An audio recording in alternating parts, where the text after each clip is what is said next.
tardes. Los saluda José Antonio Negra Flores, juez de la Sala Penal de la Corte Suprema y director de la Escuela de Formación de Auxiliares Jurisdiccionales de Lima. En esta oportunidad contamos con una magnífica exponente que va a tratar un tema singular que normalmente es la primera vez que lo vamos a desarrollar nosotros en la escuela y que también vemos en los medios de comunicación social, en los cursos, en las actividades, que no se suele hacer capacitaciones de esta materia porque es un tema de mucha experticia, de mucho conocimiento. Este es la máxima de experiencia en tela de juicio. Definición, clase, funciones y rol en la valoración de la prueba, aplicación de la jurisprudencia, que se aplica por si acaso en todas las áreas jurídicas, tanto en penal, civil, laboral, donde haya que valorar pruebas, donde haya que establecer hechos probados, es que se va a utilizar, así que no piensen que solamente va a ser en el área penal. A cargo de esto está la doctora Vicky Goicoechea Leca, es abogada por la Universidad Nacional de Trujillo, máster en razonamiento probatorio de la Universidad de Girona, España, y Universidad de Génova, Italia, árbitro, especialista en litigio judicial y arbitral, vicepresidente de la Comisión de Conciliación y Arbitraje de la Cámara de Comercio y la Libertad. Adelante, doctora, y muchas gracias por su colaboración gratuita. Muy buenas tardes, doctor. Muchas gracias por la gentil invitación para poder compartir esta tarde, como usted manifestaba, un tema de singular importancia para la determinación adecuada de los hechos, como usted manifestaba, y además también para poder hacer un escrutinio adecuado de la justificación de la decisión final de nuestros juzgadores. En ese sentido es que este tema reviste singular trascendencia y lamentablemente no ha sido muy difundido. Como decía hace 25 años Marina Gascón Avellán, el tema de los hechos había sido relegado. Siempre el foco de atención era colocado siempre hacia la aplicación de la norma, pero no a la adecuada determinación de los hechos.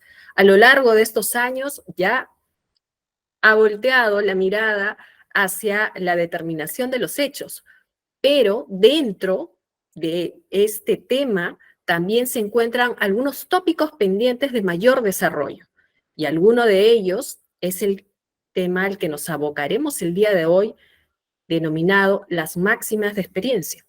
Y el título de esta conversación, de esta ponencia, es En tela de juicio. Dirán ustedes por qué razón colocamos en tela de juicio. Porque queremos sugerir que hay problemas en torno a este tema.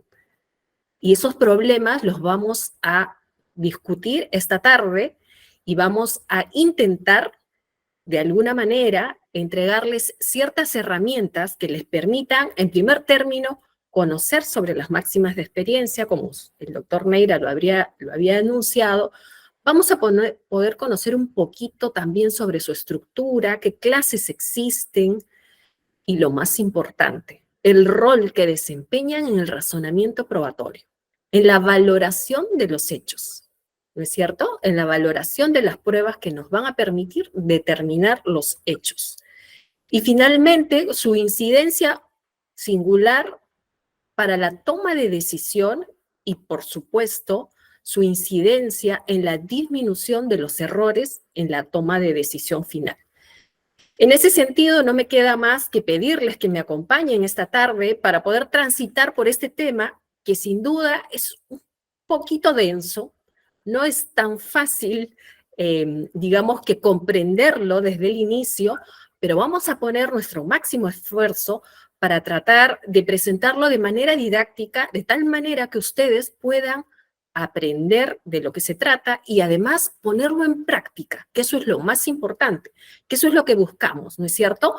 Incorporar nuevos conocimientos y lograr mejorar nuestras prácticas, porque todos los operadores judiciales estamos inmersos en esta práctica judicial y por lo tanto estamos comprometidos a incorporar nuevos conocimientos. En ese sentido, les decía que el reto que propongo para esta tarde es incorporar las máximas de experiencia dentro de nuestro bagaje cultural jurídico y a partir de la fecha poder revisar, reflexionar en torno a este tema y hacer un escrutinio más reflexivo y más detallado de la decisión judicial. Como les adelantaba, hay cuestiones preliminares que tenemos que referir para poder dar inicio al tema que nos aboca el día de hoy. El origen de la justicia. El profesor Jordi Nieva, en una reciente publicación en un libro, El origen de la justicia, que nos dice que este origen se remonta hacia el inicio de la humanidad y nos dice que desde aquella época los conflictos trataban de ser resueltos con el acercamiento, con la averiguación de la verdad. Es decir, de la misma manera como tratamos de hacerlo ahora. O mejor dicho, orientados hacia ese mismo objetivo, que es la averiguación de la verdad. Como decía el doctor Neira al inicio de la presentación, este tema aplica para todos aquellos procedimientos en los cuales se discuten hechos, porque siempre que hay una controversia sobre hechos, lo que vamos a hacer es tratar de reconstruirlos y acercarnos a la verdad, porque si no, podríamos estar en cualquier otra actividad, en una puesta escénica tal vez, pero no en un proceso judicial. En ese sentido, como les decía, tenemos que enfocarnos hacia buscar la verdad, que además es el fin institucional del proceso, entre otros, y eminentemente de la prueba. Y por esa razón tenemos que hablar también del razonamiento probatorio, que son criterios que nos proveen directrices, guías, orientaciones que nos van a permitir hacer un adecuado diseño institucional del proceso. También nos van a permitir tener criterios adecuados, siempre en función de ese objeto, del objetivo que acabamos de comentar, de la práctica de la prueba, de la valoración y, por supuesto, de la toma de decisión final.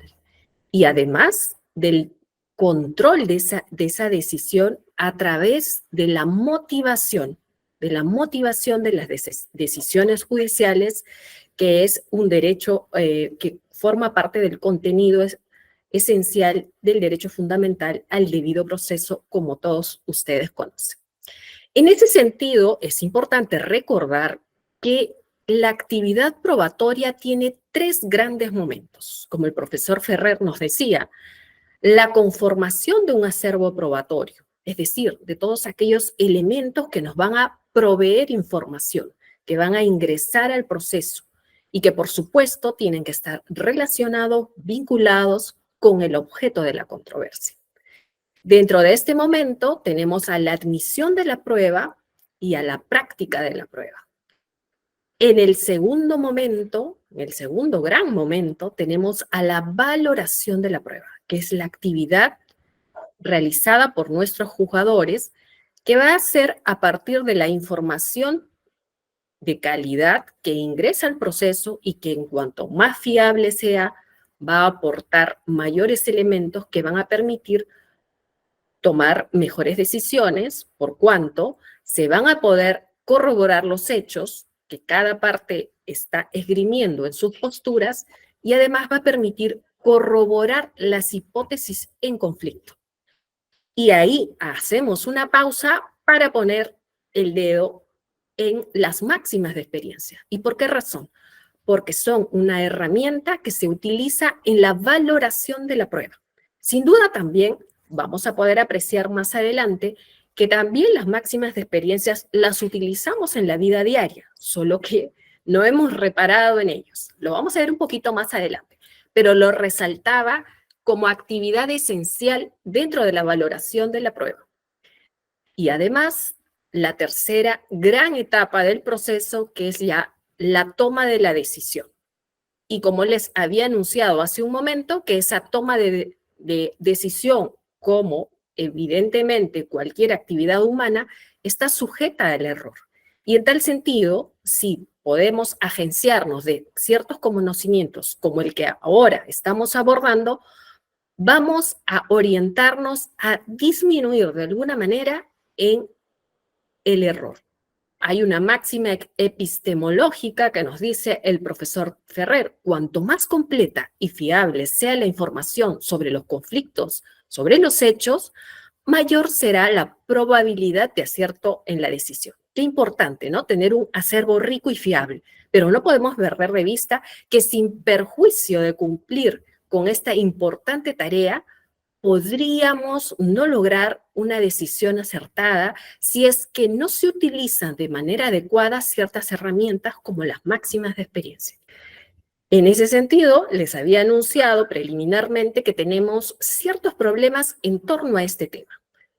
¿Y por qué razón? Porque tenemos múltiples definiciones en torno a este tema tan singular.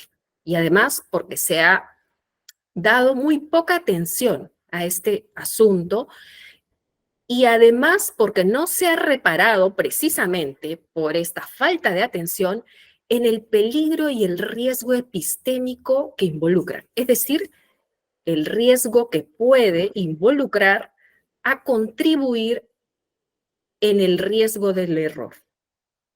Las máximas de experiencia, como les decía, las utilizamos también en nuestra vida diaria, solo que no las conocemos con ese nombre.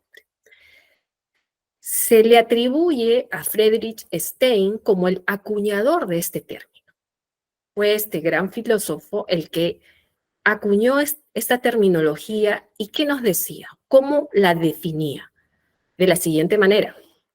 Nos decía, son definiciones o juicios hipotéticos de contenido general, desligados de los hechos concretos que se juzgan en el proceso, procedentes de la experiencia, pero independiente de los casos particulares, de cuya observación se han inducido y que por encima de esos casos pretenden tener validez para otros nuevos casos.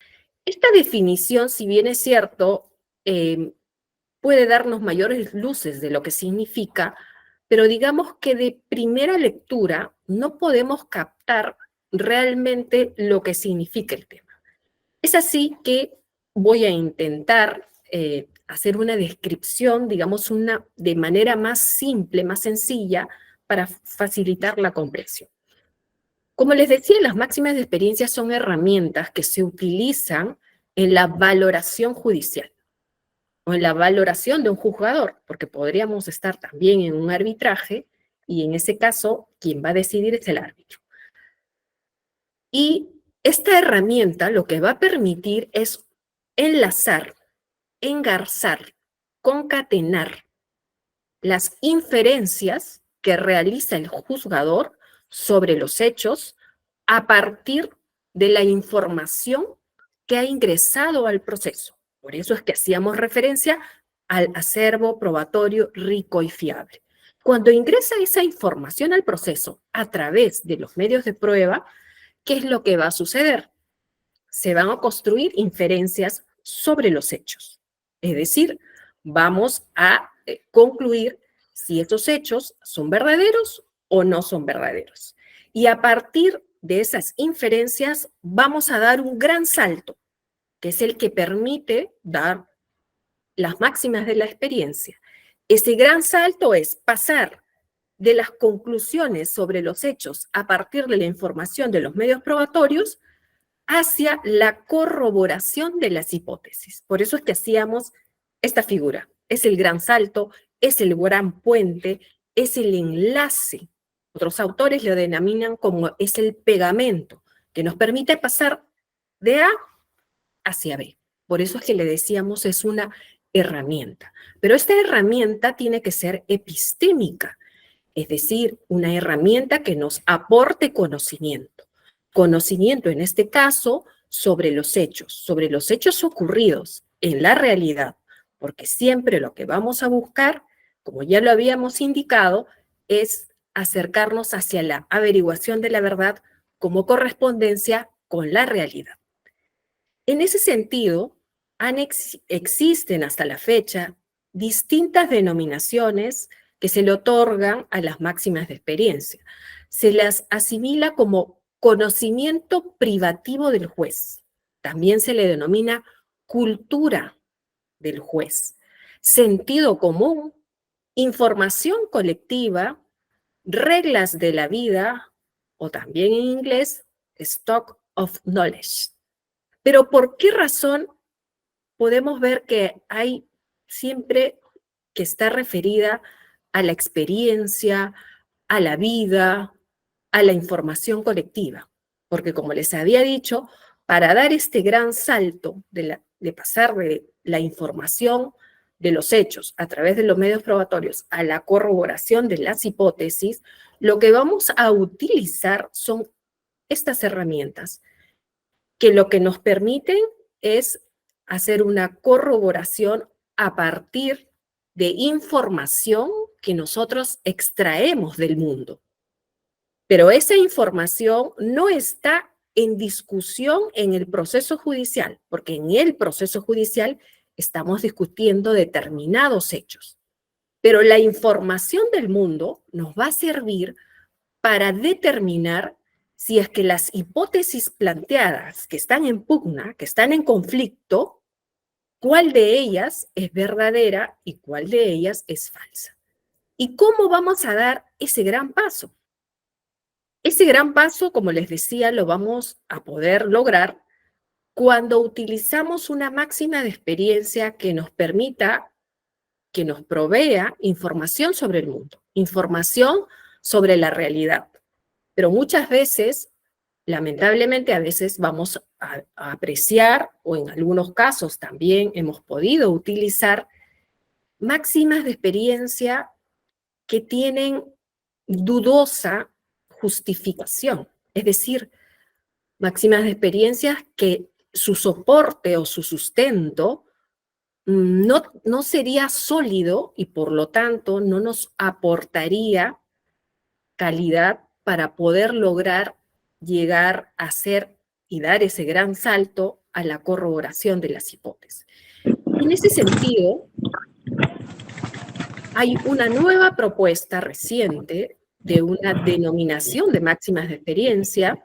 Entonces, el primer gran problema que existía es que había una serie de definiciones, no había unidad en cuanto a las definiciones y por lo tanto no había un tratamiento igualitario respecto de esta herramienta, que además es instrumental porque nos va a permitir, como ya lo he repetido varias veces, dar ese gran salto. Entonces, Alan Limardo nos propone la siguiente definición. Nos dice, dejemos de lado ese título de máximas de experiencia porque nos puede confundir, porque podemos creer que efectivamente estos enunciados solamente tienen que estar referidos a una aceptación colectiva de una determinada comunidad.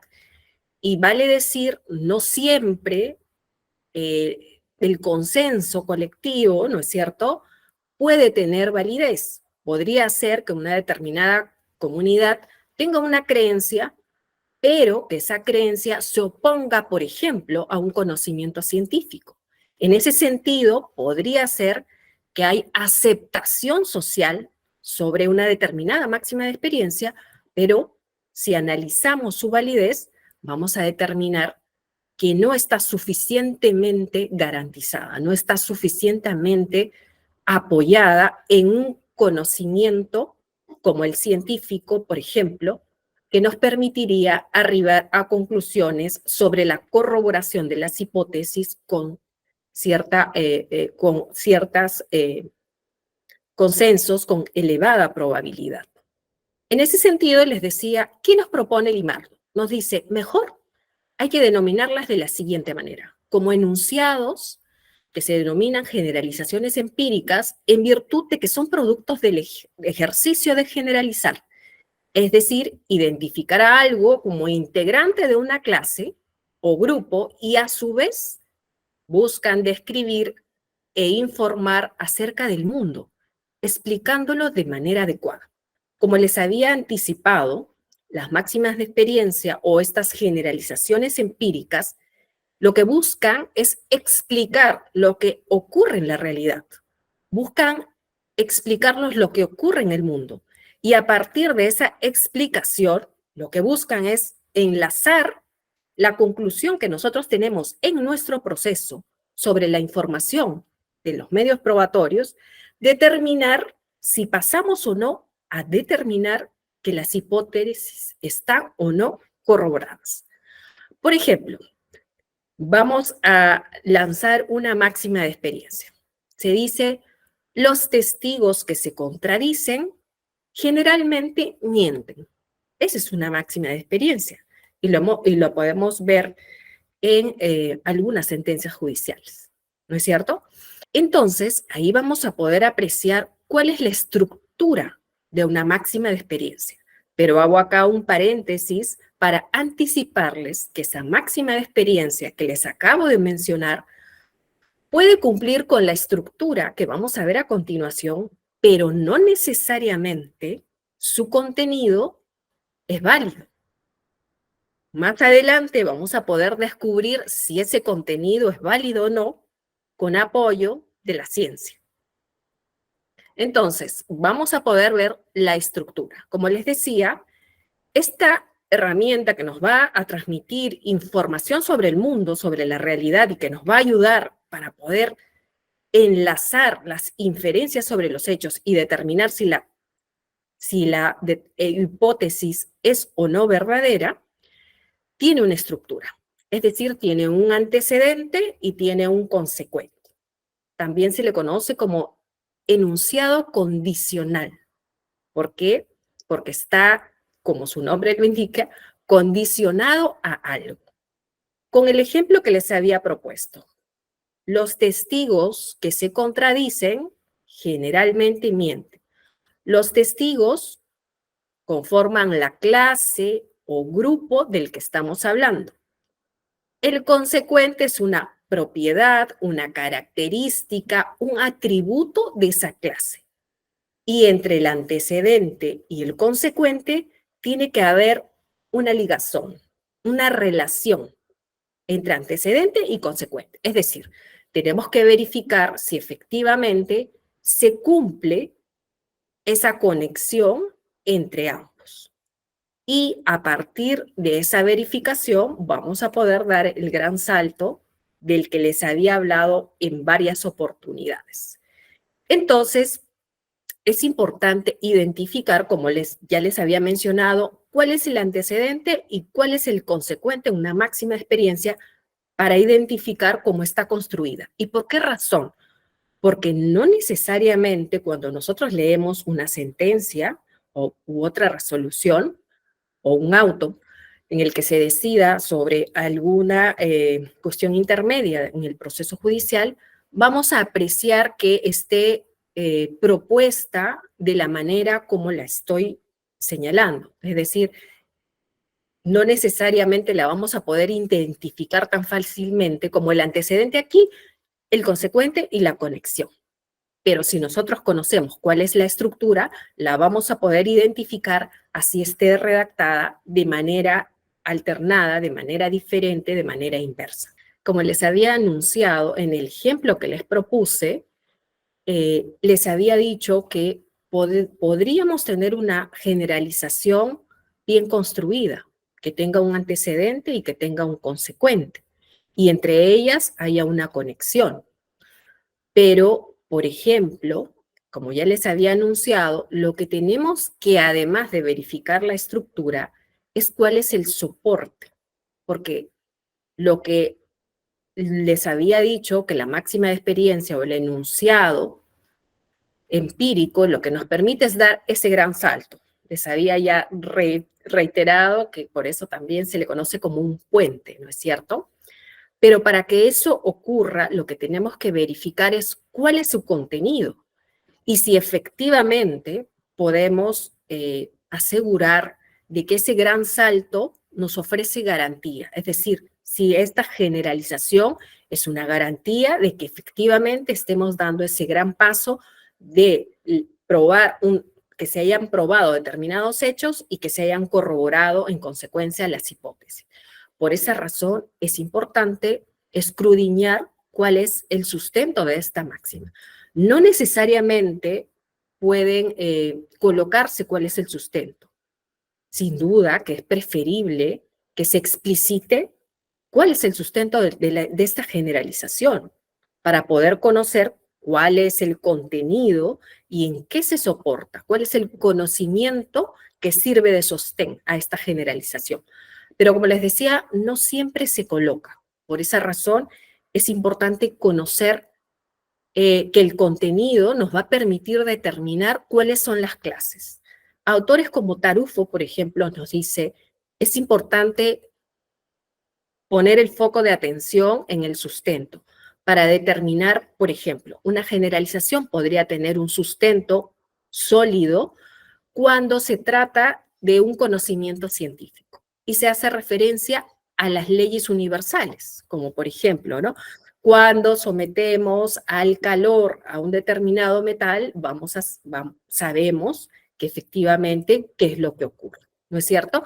Entonces ahí vamos a poder conocer que se está refiriendo, quien utilice esa generalización, a una generalización que cuenta con un sustento sólido, porque hay un conocimiento científico que lo avala. Por lo tanto, ese gran salto estará garantizado. Pero nos dice también que podría tenerse un sustento menos, menos fuerte, como por ejemplo, denomina el maestro Tarufo, generalizaciones cuasi universales, que son aquellas que están caracterizadas por un alto grado de probabilidad, como por ejemplo aquellas que provienen de una elevada probabilidad estadística. ¿Y en qué ejemplo nos proponen? El ADN. ¿Qué duda cabe que el ADN es una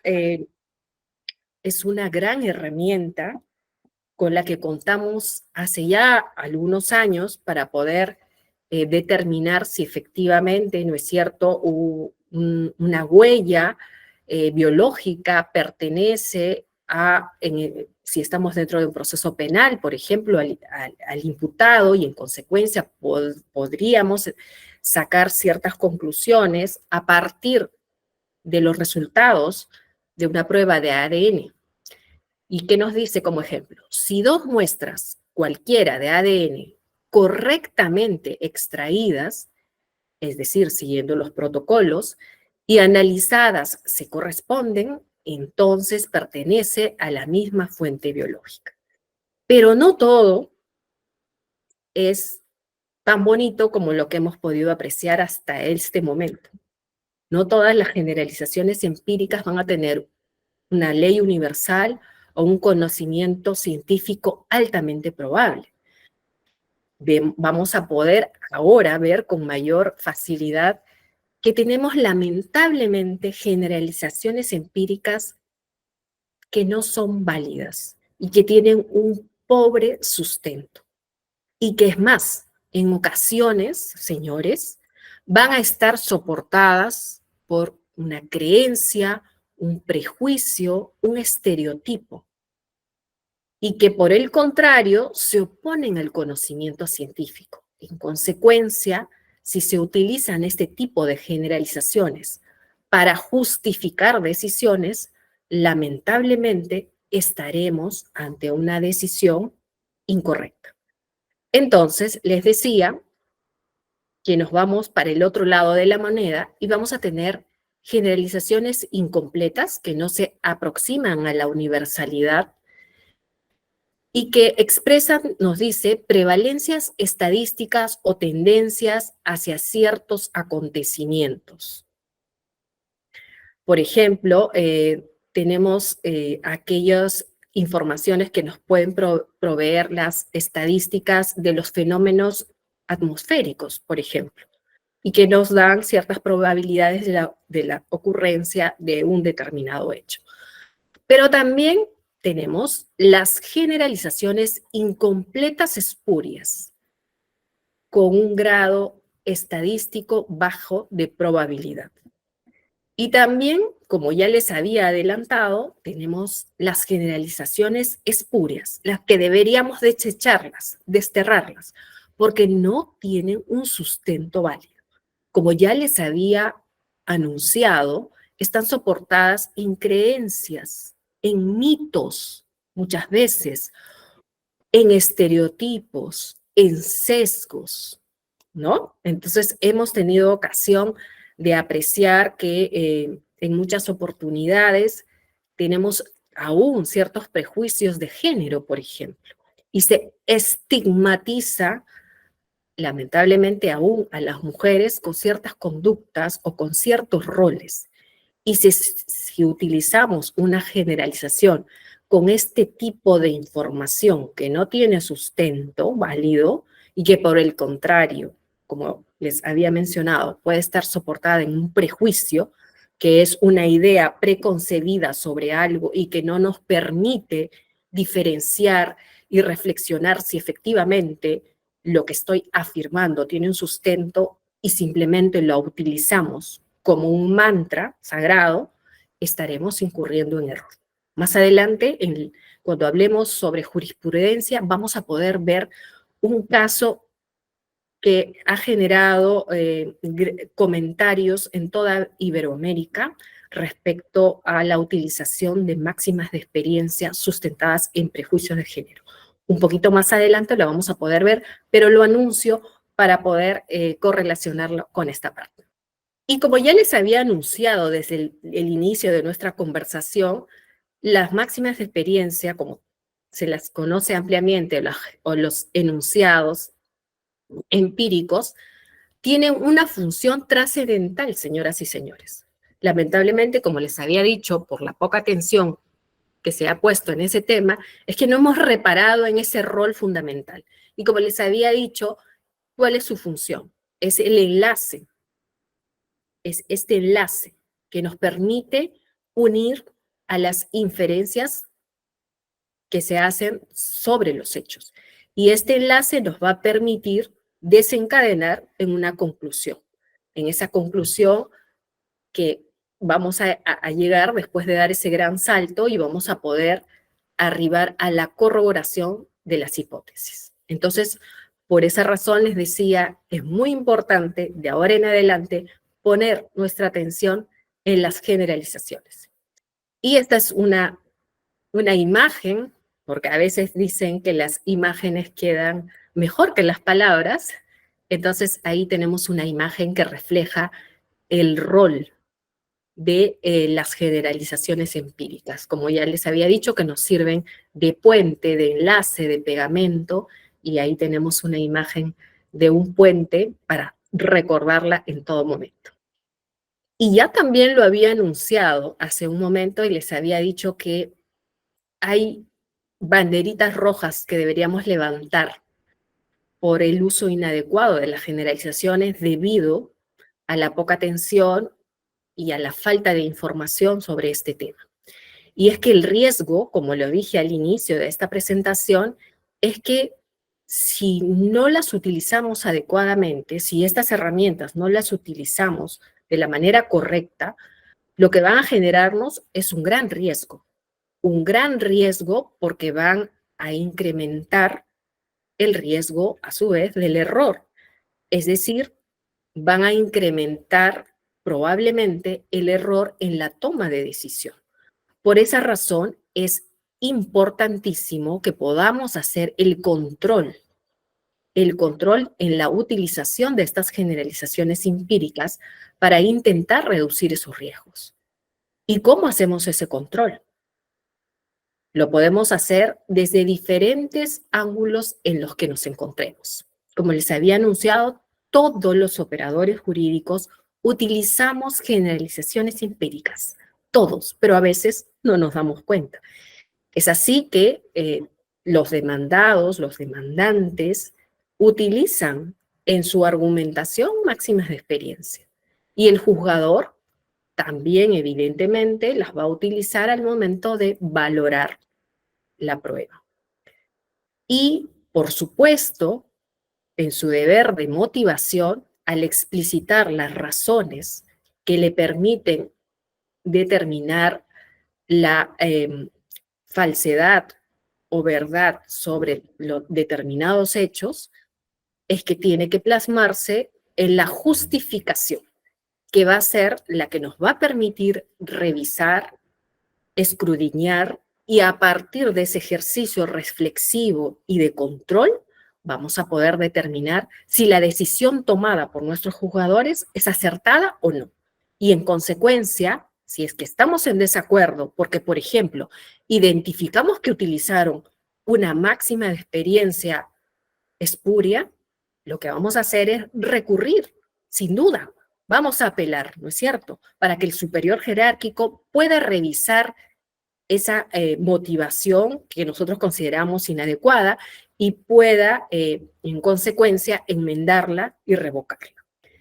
Y como les había anunciado, no podríamos pasar esta tarde sin fijarnos en ciertos ejemplos que van a permitir fijar con mayor nitidez el tema que hemos abordado en esta tarde. Es importante hacer mención a ciertas decisiones que hemos tomado de manera aleatoria. No me atrevería a hacer una conclusión respecto de que si en nuestro sistema de justicia se utilizan de manera adecuada o inadecuada las máximas de experiencia, porque eso implicaría que haya tenido que revisar, imagínense, todas las resoluciones judiciales que están publicadas, por lo menos, en la página web del Poder Judicial, que sería una tarea titánica con la cual no podría haber concluido para esta fecha. Pero sin duda he podido identificar algunas resoluciones que nos van a permitir desarrollar cuáles son los errores que se han cometido al utilizar estas generalizaciones. Sin duda, también en esta averiguación, en esta investigación, he encontrado otras resoluciones que sí han sido utilizadas de manera adecuada, pero hoy vamos a presentar estos ejemplos que nos van a permitir darnos cuenta cuáles son los errores en cuanto a la utilización de esta herramienta tan útil y que nos van a permitir fijar, como les decía, de mejor manera estos conocimientos. Ustedes recordarán que hace como 2 años aproximadamente, o un poquito más, fue objeto de difusión en los medios de comunicación una famosa sentencia expedida por la Corte Superior de Ica en un proceso judicial de violación sexual. Y fue muy comentada incluso en otros países por cuanto se habían utilizado, o sea, los decisores se habían utilizado una máxima de experiencia espuria. Es decir, habían utilizado como enlace de las inferencias sobre los hechos una generalización que estaba soportada ¿en qué? En un prejuicio de género. ¿Y qué es lo que dijeron? Dijeron que una mujer que utiliza ropa interior de color rojo con blondas y encajes es porque está dispuesta a mantener relaciones sexuales. Esa sería la máxima experiencia que ellos plantearon. Si pueden apreciar, vemos una clase, que son las mujeres que usan determinado tipo de ropa interior. Y el atributo sería la disposición a mantener encuentros íntimos. Entonces, esa máxima de experiencia, entre comillas, en tela de juicio, fue utilizada en este proceso judicial para absolver al imputado, al sostener los jueces que como la denunciante, la presunta víctima, en el momento de ocurridos los hechos, vestía ropa de interior de color roja, es que en consecuencia estaba dispuesta a tener un encuentro íntimo. Utilizaron esa máxima de experiencia, esa información que según su consideración les proveía la realidad, les proveía el mundo, y la enlazaron con la información que había ingresado al proceso judicial. La información que ingresó es que la presunta víctima vestía ropa interior de color rojo y la enlazaron con esta máxima de experiencia, reitero, espuria. ¿Por qué? Porque está sustentada en un prejuicio de género. No explicaron en qué se sustentaban para hacer tremenda afirmación. nosotros podríamos presentar diversas posiciones y sostener que usar determinada ropa, determinado modelo o no llevar ropa interior podría orientar o no para tal o cual acto, pero no tiene ningún sustento, ni siquiera una base estadística. Por lo tanto, la conclusión es que esta máxima no tiene una información que soporte esa conclusión, que no es, digamos, sustentable y en consecuencia permitió que se tome una decisión equivocada, que se absuelva al imputado, equivocada en cuanto a que se utilizó una máxima experiencia espuria. Afortunadamente, como les decía, aquí está el rol que nos corresponde a los operadores jurídicos. Se apeló esta sentencia y en consecuencia fue reexaminada y fue enmendada, fue revocada. He ahí la importancia de conocer sobre este tema. Brevemente les voy a comentar sobre una sentencia expedida por la Segunda Sala Comercial de Lima. Como ustedes saben, los arbitrajes se sustancian de manera autónoma e independiente y solamente puede ejercer un control ex post del laudo, que es equivalente a una sentencia judicial. Es decir, el Poder Judicial solamente podrá revisar el laudo, la decisión de los árbitros, cuando haya concluido el procedimiento.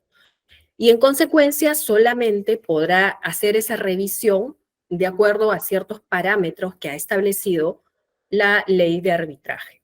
Y en consecuencia, solamente puede revisar lo que se conoce como la motivación interna, es decir, el paso de las inferencias hacia la conclusión, pero no se puede hacer la verificación de una adecuada aplicación de la norma jurídica. En este caso concreto, ¿qué ocurrió y por qué razón me ha parecido importante comentarla?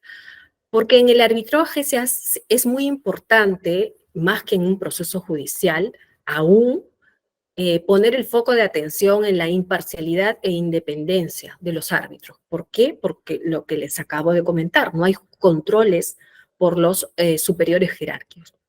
En consecuencia, además, las partes son las que eligen a los árbitros y no es como en el Poder Judicial, que es el sistema el que determina quién es el juez. En consecuencia, los árbitros están sujetos a que las partes puedan denunciar cualquier acto que ellos consideren que ponga en tela de juicio su imparcialidad e independencia.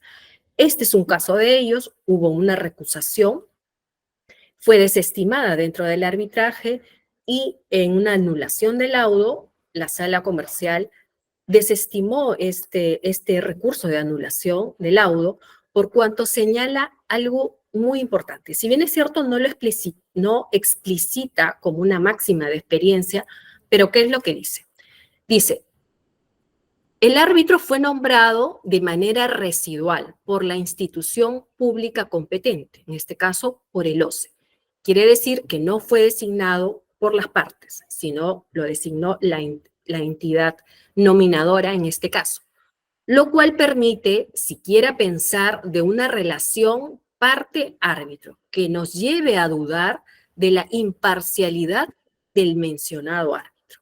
Y acá podemos apreciar que, aunque no lo diga, lo que está haciendo es utilizando una generalización, porque lo que está señalando es que, a su entender, podría haber ciertas dudas sobre la independencia de un árbitro si es que la decisión de la designación del árbitro sería por la parte que está en conflicto, pero no así cuando hay una designación residual. Entonces, ¿cuál sería la máxima? Las designaciones residuales no conllevan parcialidad, ¿no es cierto? Ahí tenemos la clase a la que pertenece y el atributo o la característica. Pero, sin embargo, no explicita por qué concluye. Nosotros podríamos tener una explicación intuitiva, tal vez, ¿no? Y podríamos decir, no, porque es un tercero, no lo conoce y en consecuencia no podría haber conexión entre ellos. ¿Qué es lo que intenta? Es lo que intenta arguir la segunda sala comercial. Y nos dice, a ello debemos agregar que el presente arbitraje fue iniciado hace mucho tiempo, 4 años de haberse culminado el anterior proceso arbitral. En dicho laudo fue emitido en el 2016, lo cual también coadyuva que no se presuma la falta de imparcialidad del árbitro. Acá también vamos a poder apreciar que hay otro argumento complementario que también utiliza una generalización, porque lo que está señalando es que si ha habido una designación de un árbitro hace 4 años y si hay una designación en la actualidad, concluye que a la fecha ya no habría ese compromiso de imparcialidad porque esa designación anterior de ese mismo árbitro pasó hace 4 años. Pero tampoco explicita por qué llega a esa conclusión. Es decir, por qué hace 4 años podría flexibilizarse, digamos, ese compromiso de la independencia o imparcialidad de un árbitro. ¿Por qué no serían 5? ¿Por qué no serían 10? ¿Por qué no serían 2? ¿Por qué el tiempo sería un factor fundamental para determinar si hay o no compromiso de imparcialidad e independencia? Tampoco la explicita. Entonces, acá también podemos ver un ejemplo, como les decía, de la sala comercial que utiliza de manera inadecuada 2 máximas de experiencia, 2 generalizaciones empíricas. Y finalmente vamos a poder comentar sobre una sentencia casatoria de la Sala Penal Permanente. Si bien es cierto, ocurre, como ya les había anunciado, que a veces no se presenta el sustento, el soporte de una máxima de experiencia, como en este caso vamos a poder apreciar, se hace referencia a que en la instancia de mérito utilizaron máximas de experiencia sin sustento y expresamente lo señala, como vamos a poder apreciar, pero no explicita cuál es el sustento para llegar a esa conclusión. Pero sin perjuicio de eso, la decisión que se tomó de revocar esa decisión errónea fue adecuada. ¿Qué es lo que nos dice? En este caso, también se trata de un proceso de violación sexual de una menor de edad. Y en este caso, lo que algunos extractos de esta sentencia señalan. De igual manera, en materia de prueba testifical, no es posible afirmar, para los efectos del juicio de credibilidad, que la versión de la testigo víctima debe coincidir en un 100% con la versión de las otras personas. Solo se exige que en sus extremos esenciales, el relato sea consistente y coincidente. En otro extracto dice, en los delitos sexuales, las reacciones tardías por las víctimas y su entorno, así como las comunicaciones y denuncias demoradas, constituyen prácticas comunes, o por lo menos no inusuales, tal como ha destacado la victimología. Si bien es cierto, esta segunda hace referencia a la victimología, en la primera, que no hace referencia a un sustento específico, en ambos casos podemos apreciar que utiliza generalizaciones empíricas. Pero en este caso las utiliza de manera adecuada, porque si nosotros recurrimos a la ciencia, y en este caso de manera específica a la psicología del testimonio, vamos a poder tener información de calidad que nos dice que efectivamente que las víctimas de agresión sexual no tienen una reacción que esperaría el común denominador, es decir, frente a cualquier otro tipo de agresión, sino que al tratarse de una agresión tan grave, dependerá de cada individuo. Y en consecuencia, las denuncias no son próximas y lamentablemente esa demora a veces, como ustedes conocen, juega en contra de conseguir un acervo probatorio rico y fiable. Y en esta última dice, En el presente caso, la valoración de los testimonios y de las pericias no ha sido racional. Las inferencias probatorias se sustentaron en máximas de experiencia notoriamente equivocadas. Ustedes podrán ver que acá se está utilizando de manera adecuada, porque además están señalando que las inferencias probatorias, ¿no es cierto?, vienen enlazadas con las máximas de experiencia y concluye que las que utilizó en la instancia de mérito son equivocadas. ¿Por qué razón? Ya lo dijimos, porque hay un sustento científico que avala que lamentablemente esas generalizaciones utilizadas por la instancia de mérito han sido equivocadas. Y concluyo.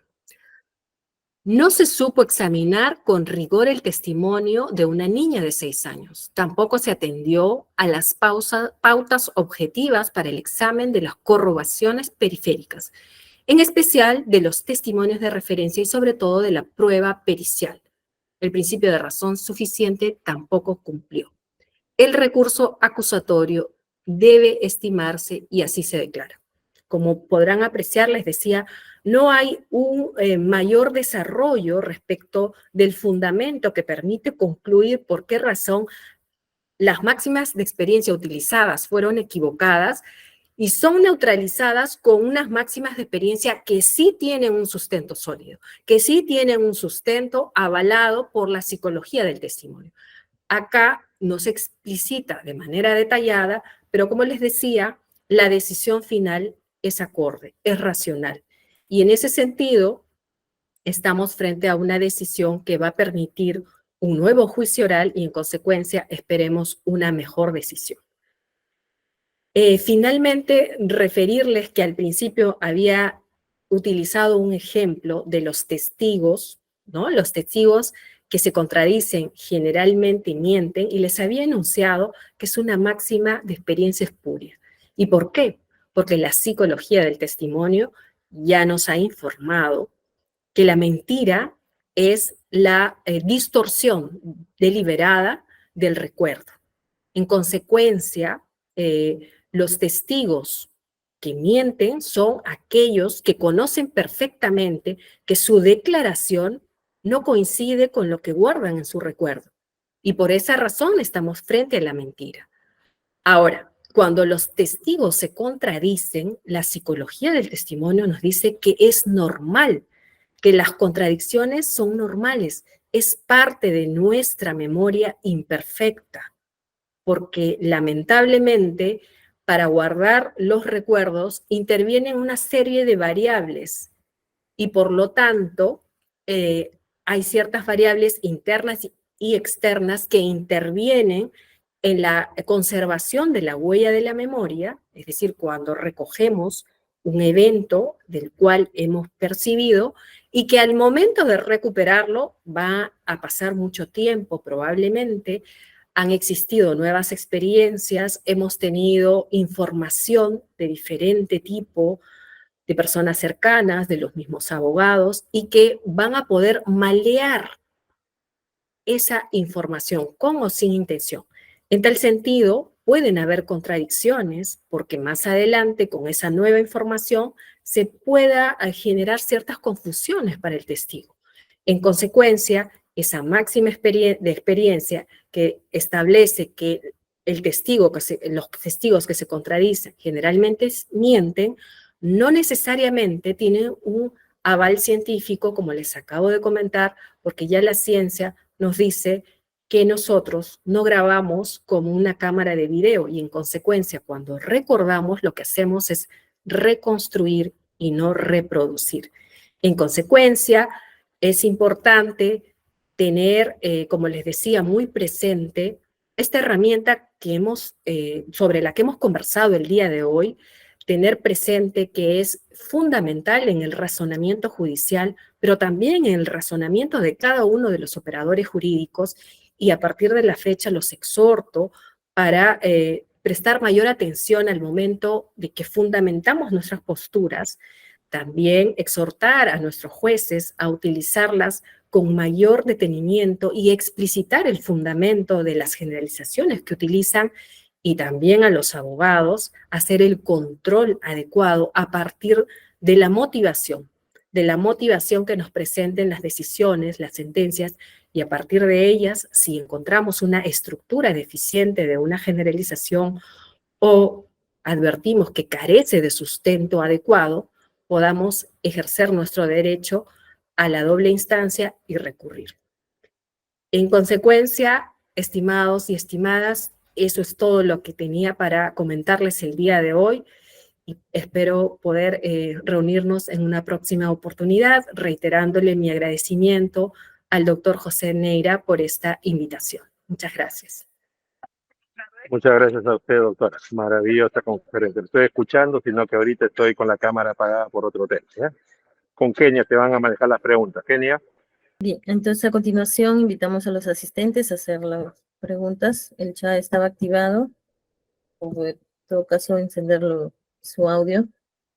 Sí, de repente, Está bien. doctora Goicoechea, la pregunta que le hago es, el artículo 158 del Código Procesal Penal prohíbe que se prueben las máximas de la experiencia.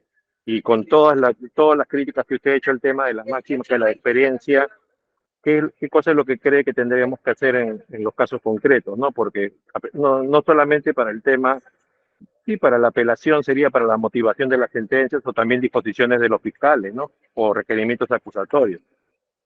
¿Cómo hacemos? Sí, doctor, efectivamente, como usted lo dice, las máximas de experiencia no son sujeto de prueba dentro del proceso judicial. No podemos perder de vista que objeto de prueba son los hechos que están en conflicto, la controversia, ¿no? Y por esa razón es que tenemos los tres momentos para poder determinar si efectivamente los hechos alegados por las partes son o no ciertos. Las máximas de experiencia lo que nos sirven es para poder verificar y dar el gran salto de tener la información de los medios probatorios para determinar si la corroboración de la hipótesis se logra o no. Lo que sucede es que la máxima de experiencia, lo que tenemos que hacer es verificar el sustento de la máxima, lo cual no significa que tengamos que probarla dentro del proceso judicial. Lo que sí podemos hacer es utilizar, por ejemplo, los conocimientos científicos para poder exponer cuál es el sustento fiable de una máxima de experiencia. En algunos casos podremos utilizar la prueba pericial para lograr acreditar ese fundamento, pero que no significa que exista la obligación de probar una máxima de experiencia como sí ocurre en el caso de los hechos que están en controversia, porque como ya lo habíamos indicado, las máximas de experiencia es una herramienta que nos provee información del mundo, pero esa información no se está discutiendo exactamente en el proceso judicial. El motivo de la discusión es otra, que está vinculada, sí, y en consecuencia, como es una herramienta que nos permite dar el gran salto, lo que tenemos que hacer es, reitero, verificar, examinar si ese sustento es o no adecuado o si en consecuencia estamos frente a un sustento espurio. Claro, entonces lo que sí hay que dar a conocer es cuál es la fuente de la racionalidad, porque claro, cuando se trata de científicas no hay problema, pero ¿qué pasa cuando se trata de sentido común o de generalizaciones comunes, ¿no? Ahí habría que indicar este tema, porque si no, a propósito de las subjetividades que puede ocurrirle a cualquier juez, de esa manera por lo menos reduciríamos, porque tendría que pensar, ¿no? Si efectivamente lo es o no lo es, porque inclusive no es igual lo que pueden ser generalizaciones en cada localidad en el país, ¿no? En la sierra es distinto, en la selva es diferente también, ¿no? Entonces, sí sería importante también, creo que quien la utilice tenga que dar cuál es la base por la que lo utiliza, ¿no? Qué bueno. Gracias, doctora. Excelente. Totalmente de acuerdo, doctor. Es una exigencia que conforma a la motivación a la cual están obligados los jueces, ¿no? Como parte de la motivación tendrían que explicitar cuál es el fundamento, como usted bien señala, cuál es la fuente de esa máxima de experiencia y si está amparada en el sentido común, tendría que explicitar por qué razón la está utilizando, porque como ya hemos dicho, la aceptación social no necesariamente es un sustento adecuado para tener una máxima o una generalización empírica. Claro, y los árbitros cuando toman decisiones y también hacen una valoración, por ejemplo, de las declaraciones personales, ¿usted ha visto que ellos citen máximas de experiencia y hay algún problema de irracionalidad? Sí, doctor, también utilizan las máximas experiencias y lamentablemente, como lo había comentado brevemente, como existen ciertos límites del control judicial que se expone en la anulación del laudo, lamentablemente, digamos que el espacio liberado para los árbitros es mayor y es mucho más peligroso y en consecuencia el riesgo empírico es más alto. Pero lamentablemente en ese ámbito no se le da mucha atención a las máximas de experiencia. Creo que soy una de las muy pocas personas que se ha abocado a ese tema. Bueno, como usted sabe, por nuestro paso por la Universidad de Girona, que nos ha permitido, en mi caso, por ejemplo, conocer estos importantes temas. No, sí, tiene una experticia en este tema. Muchas gracias, Marín, por haber colaborado con nosotros. Ya hay preguntas, Kenia, por favor. Sí, doctor, tenemos la pregunta de Jaime Guamán, donde nos dice sobre la valoración de la máxima de la experiencia debe estar fundamentada en un pronunciamiento con hechos precedentes, con conexión y avalado por un respaldo medio científico, por un medio científico. ¿Qué pasa si no hay un respaldo científico? Como les había mencionado, hay generalizaciones empíricas que tienen respaldo científico, pero hay otras, como nos comentaba el doctor Neira, que no necesariamente van a tener respaldo científico. Y por esa razón es fundamental que se explicite cuál es la fuente de esa generalización, en qué se sustenta, en qué se basa, cuál es el conocimiento que soporta a esa generalización, porque de esa manera vamos a poder saber de dónde se origina ese conocimiento, si es un conocimiento privativo del juez, si es un conocimiento que lo extrajo de su comunidad, pero digamos que nunca participó en ese tipo de actividades, pero por transmisión de información fiable o no, es que la obtuvo como conocimiento y en función de esa explicitación es que vamos a poder conocer si efectivamente esa herramienta que está utilizando para concluir que la hipótesis está o no corroborada, vamos a poder controvertir esa conclusión. Gracias, doctora. Nos dice si en el Perú las máximas de la experiencia cambia de acuerdo a la región donde se aplica.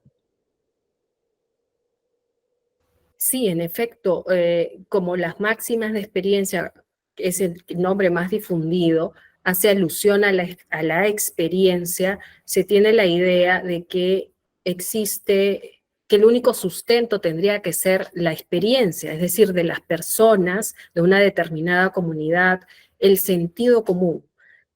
Pero no necesariamente esa experiencia de un colectivo social va a dar lugar al sustento adecuado de una generalización, porque podría ser que ese colectivo social esté equivocado. Por ejemplo, en la época del COVID, recordemos, como no había información científica sobre esa enfermedad, ¿qué es lo que ocurría?